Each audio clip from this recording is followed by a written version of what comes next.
Hi, my name is Greg. I'm the co-founder and CEO of Endowus. Endowus is a wealth management platform that helps people invest better to live better. We launched about 3 years ago. We've really transformed the way people in Singapore invest. Today we have over 5 billion in assets across over 400 different strategies from 70 global managers in everything from cash management solutions to private equity and hedge funds.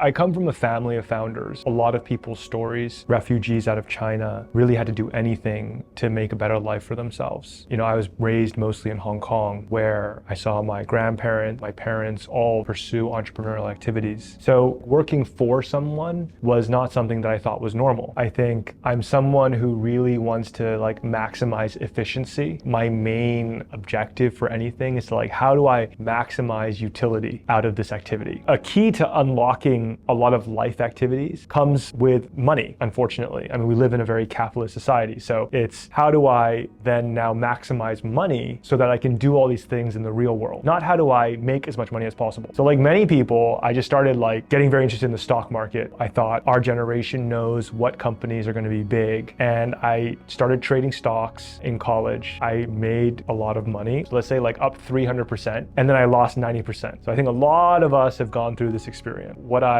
realized in that is this is definitely not a good use of time, effort, or money. So there has to be a better way. And that's when I really got into sort of the academics and the science behind investing versus gambling and speculation. My first job was in investment banking, where I got to interact with a lot of institutional investors and understand how they run money. And I left investment banking because I thought it was too high level and went to work at a younger company. At the time it was called Grab Taxi, when Grab was cash only across Southeast Asia. And it was at Grab where I saw how technology could scale an experience, scale a service to a lot of people. And that's really the technology revolution we're having. I was always looking for a really great, deep partner who really believed in what we were doing. Sam actually was introduced from a friend, and Sam was just coming back from some time off. Obviously, he spent a long career in institutional financial services.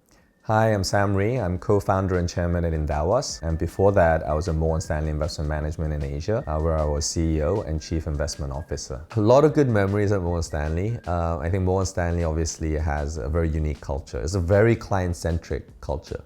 And it's not about maximizing profits. And as a result, it really takes care of its employees. I grew up in that industry. It shaped me a lot. I guess one of the most shaping moments was when my partner and co-head of the Asian market at the time, we were both up for promotion. My boss flew in from overseas and told us that we can only get one promotion. So one of us had to give it up. I volunteered to give that up so that we can work together better and we can actually lead the team together. The worst thing in a family is when the mother and father fights. And we really did build a great team together because we were able to trust each other more and really build the right culture for the office. And Morgan Stanley, at the end, I was both the CEO and the CIO, Chief Investment Officer. And that's very rare. And that requires a lot of work. So for over almost 4 years, 4+ years, I actually very burnt out. So I left the company and officially retired at the age of 42. And I spent some time focusing on what I wanted to do in the next chapter of my life.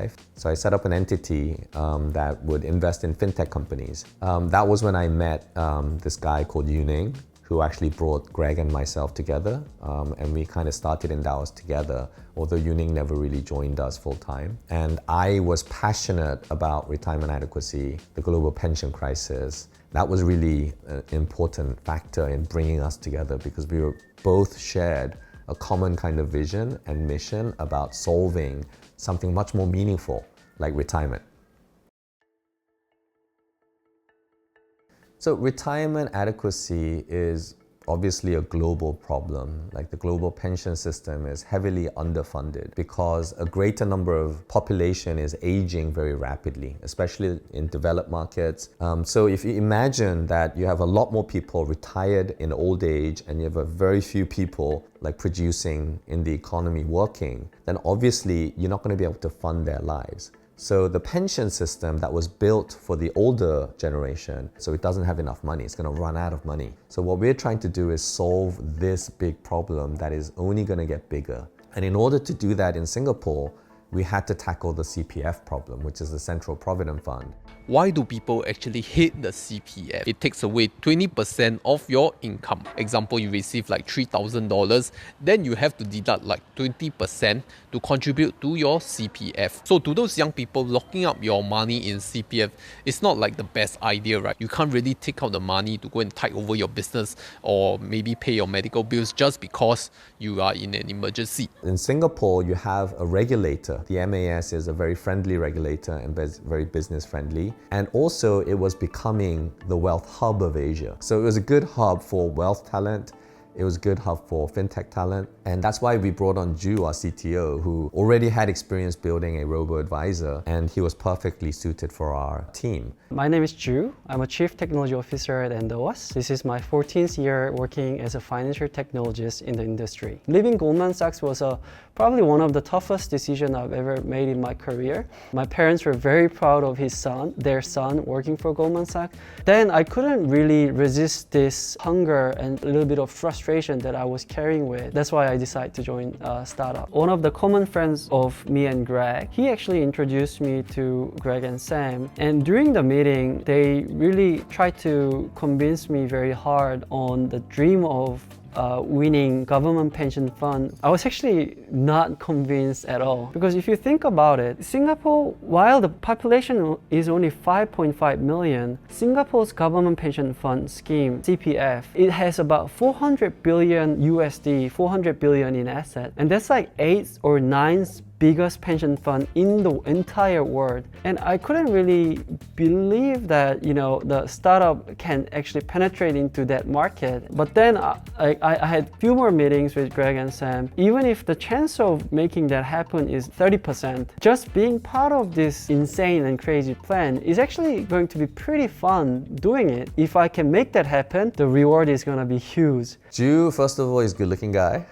I only work with good-looking guys, Ju and Greg. I mean, he obviously was supremely experienced, so that was really critically important for me. It's always difficult to attract talent when you don't have massive amounts of VC money. So bringing on people really is about convincing them of this dream, convincing them of this mission and vision. I think when you're trying to find a good mission, it needs to not be just about money. Because if it's just about money, you'll end up trying to find ways of screwing over whoever's paying for your service. And that'll be very short term. You need to actually deliver something better for them that makes their life better. You want to have a mission that propagate long after you're dead. And those are the companies that will really last. When we were less than 15 people, trust between each team members of the company were just really like a family. I spent all of my life saving I had back then to buy the shares of Endowus. I had less than 7,000 left in my bank account, and I was completely okay with it. That's how much we trusted the mission, and that's how much we all trusted the potential of the company. Obviously, lack of resources. We bootstrapped for 4 years. We didn't get any external investor because we wanted to have the product market fit. And the product market fit was very unique in the sense that CPF required us to build a purpose-built tech stack. We had no guarantee that the government would even approve it. And it took us 2 years to build a purpose-built tech stack for the CPF investment scheme in an automated way. We're not just a startup, we were a regulated financial institution because we had a license. And for us to keep that license, we had to go live. I think it was like 9 months. So we had to build an institutional grade wealth management platform. Less than 5 engineers within 9 months. Definitely the biggest challenge I've ever faced in my life. My health got a little worse during those period of time. I would not deny that. I gained a lot of weights and I developed very strange sleeping behavior, which actually got me into a lot of health troubles in the late part of my 20s. And then the second wave of challenges came from the fact that we had to unlock the CPF. We had to integrate with CPF, which is a Singapore government pension fund. So we have to integrate our cloud native platform with CPF systems that's been there for multiple decades. And we finally got approval at the end of 2019. We scaled from 0 to $500 million after we launched the CPF investment scheme, became for retail. Then we became more mass market. So we lowered the minimum further to $1,000 because we had like college kids and who didn't have a lot of savings wanting to use our platform. And then what we did was intentionally move to the high net worth space as well. As we did that, we really broadened the platform. So we're not just a robo-advisor, we're actually a platform business like Amazon. And as a result, those individual building blocks allows us to build personalized, curated, and built for purpose portfolios. So that flexibility exists because we built a platform business that is scalable, but also hyper-personalizable. So that's what was the next step in our evolution. The way we see it, fintech requires not just a technology-led solution. We think that, especially for the wealth management business, we actually need deep fin. And that's why the investment office is very unique at Endowus, because the investment office is a team of really high quality professionals from Cambridge, Mercer, Morningstar, but it does a unique work in the sense that it filters all the investment products and solutions around the world, all the mutual funds, all the ETFs, and we look at what is the best-in-class product. It really is like an Amazon, Netflix curation model that is unique to our platform. As a CTO, you might want to have more control over the way things are done in the company. And hey, technology can do that same job. Like, why don't we use AI to filter and due diligence the fund houses and let AI to select the funds for us? We don't need human being. That could very well be the case too. And there are startup companies, fintech companies out there. As a technologist who spent 14 years in financial industry just doing technology, I don't believe that AI is there to be able to beat our so experienced human advisors in being able to select and curate the funds that's best for our customers. When you're investing, a lot of people think that an investment objective is, hey, I want to generate 25% return. But unfortunately, having a target return is not an investment objective. The way most people invest is the wrong way to invest, because you take too much risk. You want to maximize returns without any objective other than I want higher returns. So let's focus on what actually works. And what history has taught us is that why is more important than how, right? Why are you investing this money? Is it just to gamble and play around, and if you lose the money, you're okay? Then that's fine, go ahead. But if you're investing for the future, you have a real need in the future of retirement or a house or a family, college, then you need to succeed in this investing because it matters a lot. And so that's why we say that, first of all, you always start with yourself. You don't start with the market, you don't start with, what instruments, stocks or funds. And then that clarifies how you should invest. Then hey, I can take this much risk. I'm still 20 years old. I have my whole career ahead of me. I'm going to invest in 100% equities, lose it all, and I'm still going to be okay. Versus I'm 60 years old. I have life savings. I can't lose this. I need to invest in a conservative, less risky way. Those things drive your asset allocation, and asset allocation determines your long-term returns. And then you look at the underlying instruments to try to figure out what is the most efficient way to gain access to that asset. So if it's US equities, you find the lowest cost passive index fund. Passive investing works less efficiently in fixed income. You try to find a great fund manager like PIMCO or Allianz or JP Morgan to build a fixed income portfolio that you want to generate a certain return from. It's important to have your asset allocation right. And then you can choose the right products. And that's where Endowus comes in. We advise you and then find the best underlying products that will achieve the best outcomes.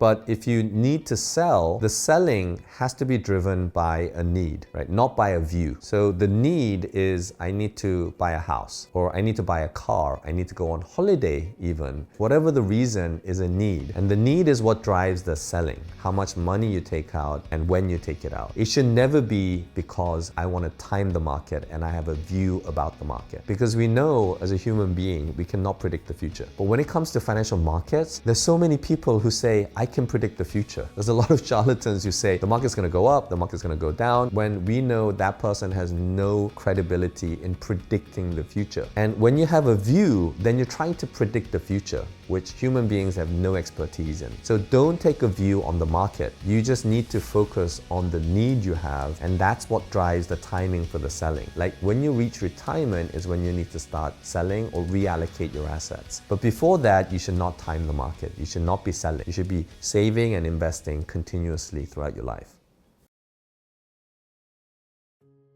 I think some of the biggest learnings is a continuation of the things that I learned throughout my career, whether it was a Morgan Stanley or Endowus. As an individual, it's really, really important to surround yourself with good people. There's so many things to learn from other people. So I think finding the right people and the right fit within an organization where people bring different things to the table, that's been really, really important to the success of a small team or a large organization, and learning constantly from those people. And I think it's really important to be able to take pain. If you're at a startup, some of that can come through in loneliness, sometimes your physical ailment. It's really important that you stay disciplined. This is a long game, this is a marathon. We're not trying to build a business that we want to build and scale and sell out in 2 years. We're trying to build for the next quarter of a century and build the biggest independent digital wealth platform. I mean, I think it's really rewarding to provide a platform where people can do their best work and be compensated for doing it. Even if they leave Endowus eventually, we want them to grow. We want them to do their best work. We want them to look back on their time here and really feel like they were empowered to do great work.